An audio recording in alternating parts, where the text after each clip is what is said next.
Hey, it's Rachel Martino and I'm here with Bloomingdale's for the countdown. I'm going to show you guys how to get a really easy workout, full body, no equipment, in 10 minutes or less.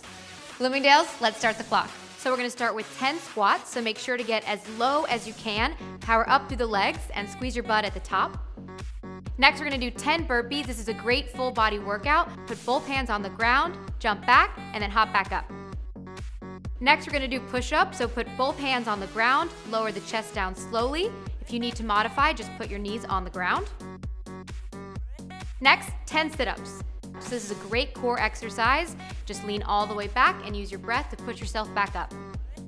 Next, we're going to do 10 lunges, 10 on each side. This is a great exercise for your thighs, so just lower yourself down and switch legs. Last, we're going to do a 60-second plank. This is a great way to activate the core, the thighs, and the glutes, so you're just going to want to hold for the full 60 seconds.